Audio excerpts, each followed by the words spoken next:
Vraiment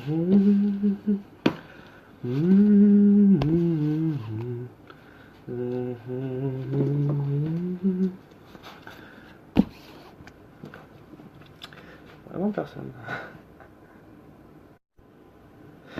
Bonjour, bienvenue à tous dans ce petit live spécial présentation dédié donc au manga comme c'est présenté dans la description. Bienvenue à vous donc chez moi, plus précisément dans ma collection manga. Et oui, vous êtes dans la bibliothèque comme vous pouvez le voir. Hop là, je vais faire ça. Donc je me présente, je suis Flamme, je suis donc chroniqueur spécialisé dans le manga et j'habite, si vous avez pu voir la description tout à l'heure, je vis donc sur Toulon, il fait encore jour chez moi, il fait encore beau. Et je suis libraire, je travaille dans une librairie spécialisée dans le manga et c'est ma passion, voilà. Et aujourd'hui, donc durant ce live, je vais vous présenter, je vais déjà vous parler du manga dans sa globalité, en général. Qu'est-ce que c'est? Donc l'origine et bien sûr vous donner envie donc d'en lire et de présenter. Je vais faire aussi donc plus tard, je pense la semaine prochaine et dans les prochains jours, des chroniques, présentations d'auteurs, d'œuvres japonaises, françaises parce qu'il y a aussi des mangas français, mais également donc des albums, des œuvres destinées à un public plus jeune, destinées donc des albums jeunesse. Si vous avez des enfants, des petits-enfants ou des frères et sœurs, des nièces, qui sont destinés pour un public beaucoup plus jeune. Donc, qu'est-ce que je pourrais dire d'autre sur le manga? Voilà, commençons par parler du manga. C'est un genre littéraire qui a été fait au Japon, qui date de bien avant le 19e siècle. L'origine du manga en lui-même n'est pas réellement datée. Je m'explique. On a retrouvé, il existe des peintures qui datent de 1500, 1400, mais ces peintures représentent juste sur un empereur, mais ne racontent pas d'histoire. À part le Princesse Phénix, qui est là racontait donc une très belle histoire, mais généralement c'était juste une peinture, sans plus. Mais c'est surtout donc en 1700, quand le bateau noir, donc Machu, je sais plus, arrive, et donc là, on peut dire que c'est l'origine même du manga, avec l'arrivée donc de ce bateau. Là, l'une des peintures les plus reconnues, les plus connues au monde, c'est la vague de Hokusai, qui est aussi considérée, je pense, voire même de sûr comme un manga, parce que ça raconte une histoire, cette vague. Et j'en reparlerai, mais plus tard pour de prochains épisodes. Le manga, tel qu'on le connaît, sous ce format donc de livre, eh ben, il existe depuis 1952 plus précisément, et ça a été créé, ça a été modernisé par Osamu Tezuka, celui qui a fait donc Ayako, Astro Boy, plein d'autres mangas que je pourrais pas tous vous les citer tellement qu'il en a fait, 3 Adolphe, Le Roi Léo, que j'en parlerai aussi plus tard dans des prochains épisodes. C'est donc, voilà, ça date de 1952 et c'est l'origine du manga moderne. Et à partir de là, ça a explosé au Japon, notamment avec le miracle économique qui a eu lieu en 63, où là donc ils ont pu plus facilement créer, développer des œuvres, et surtout depuis 82 précisément, l'expansion, l'externalisation du manga aux frontières françaises et étrangères. C'est à partir donc des années 80 qu'on a le droit, chez nous, aux œuvres japonaises. Bien évidemment avec du Dragon Ball, du Akira, du Senseiya, du Albador, du Goldorak. Je pense que les plus vieux que moi, bien évidemment, les connaissent. Et j'en parlerai aussi, je ferai aussi des vlogs destinés à ces œuvres. Généralement, ces mangas-là, ils étaient ciblés. Dragon Ball ciblait un public. Albator et Akira ciblaient un autre public. Sailor Moon ciblait également un troisième public. Et il y a plein de publics. Mais dans le manga, on peut dire qu'il y a trois grands types de manga. Le premier, on va dire c'est le manga shonen, qui est juste là, hop là, tel que One Piece, Dragon Ball ou voire même Naruto.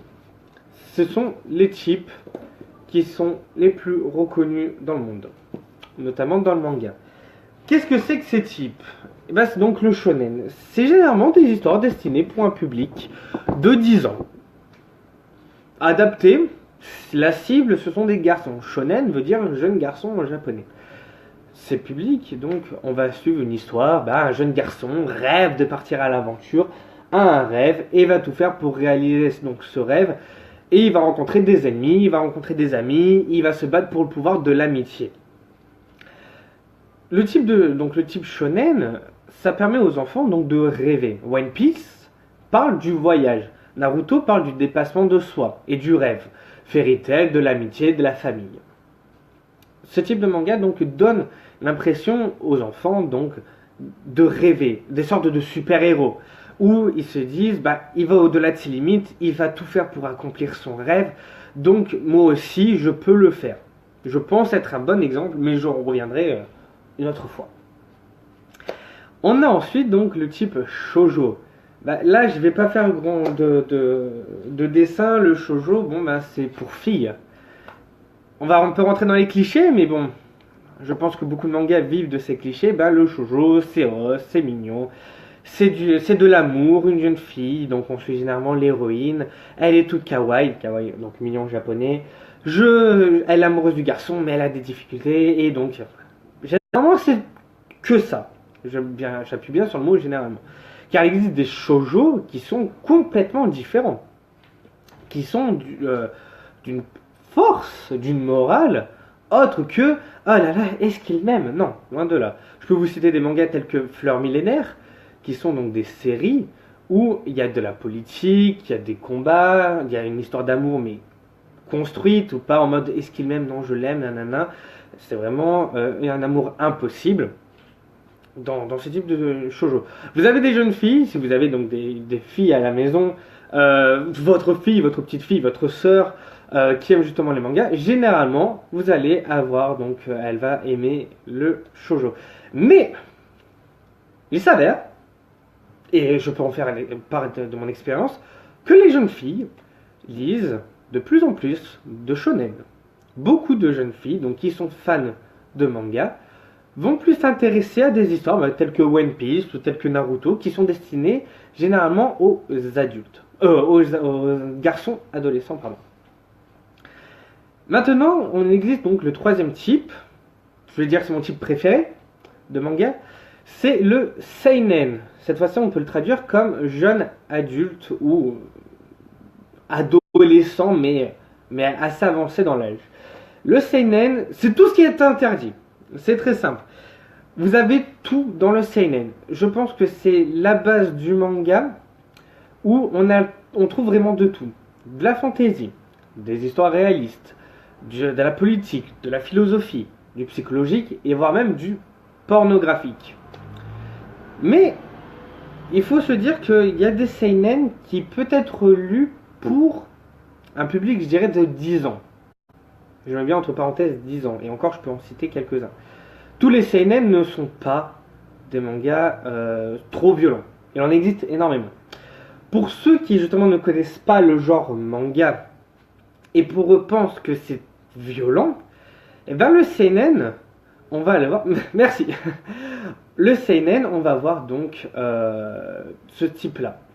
Mais il n'y a pas que, on a aussi de la psychologie, de la philosophie. Et on a même des adaptations manga. Je vous ai présenté tout à l'heure ce manga qui s'appelle Les Fleurs du Mal. Ce n'est pas l'adaptation de Baudelaire, mais c'est plus une représentation du manga. Où l'on va suivre donc l'histoire d'un jeune garçon qui vit une vie banale. Mais à cause donc de cette vie banale, quotidien banal. Et cette jeune fille que vous voyez là, donc, va lui faire vivre des misères. Ce jeune garçon est amoureux d'une femme, donc d'une jeune fille de son âge. Pour lui, c'est sa muse, c'est l'être parfait. Et il est amoureux en secret, il a honte, pour lui c'est un loser, alors que elle, non, justement, c'est l'être parfait. Et un jour, donc, cette jeune fille va oublier des affaires de classe, notamment des affaires de sport, à l'école. Dans un élan de folie, ce jeune garçon va voler ses affaires et donc va les garder pour chez lui. Voulant ensuite les rendre le lendemain, il voit donc ce qui est marqué au tableau, une insulte comme quoi un pervers a volé ses affaires de classe. Bah, lui, à ce moment-là, déjà que c'est un loser, et en plus être considéré comme un pervers, il a pas envie.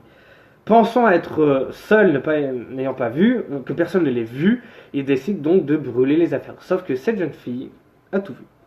Et elle va lui faire vivre donc un calvaire pour lui montrer que voilà, elle va lui faire vivre un calvaire. Je vous le conseille fortement également. Mais dans le CNN, il y a aussi de la philosophie, de la psychologie, mais aussi, je vais dire, bah, on parle de tout en fait dans le manga. On trouve de tout. De l'historique, par exemple. Le bateau usine. Pour ceux qui donc vous aimez la littérature, si certains d'entre vous connaissent la littérature japonaise, c'est l'un des plus gros monuments de la littérature japonaise connue. C'est le bateau usine, c'est une œuvre prolétarienne qui raconte justement la misère humaine entre deux guerres. C'est génial. Pour vous faire un petit cours, l'auteur est décédé pour avoir fait... Pardon, plus précisément, l'auteur est décédé pour avoir fait ce livre. Vous voyez, Kobayashi, Takeshi Kobayashi. C'est un grand monsieur. Je pense que on pourrait même le considérer... Pour moi, je le considère un peu comme le Victor Hugo japonais. Pour vous dire. Mais ne vous en faites pas, il y aura aussi des vidéos, où donc des articles, où je parlerai aussi de ce monsieur. Je vais parler en gros dans sa globalité du manga. Ça va durer longtemps, c'est moi qui vous le dis. Et ensuite, vous avez donc des biopics, des voyages. Pour nos abonnés, n'hésitez pas à poser des questions, il pourra peut-être vous répondre ultérieurement, n'est-ce pas? Tout à fait Marie-Françoise. N'hésitez pas à poser toutes vos questions. J'y répondrai avec un énorme plaisir. J'aime présenter ce que j'aime. C'est pour ça que je suis devenu libraire, c'est pour présenter ma passion, pour vous faire aimer ce que j'aime.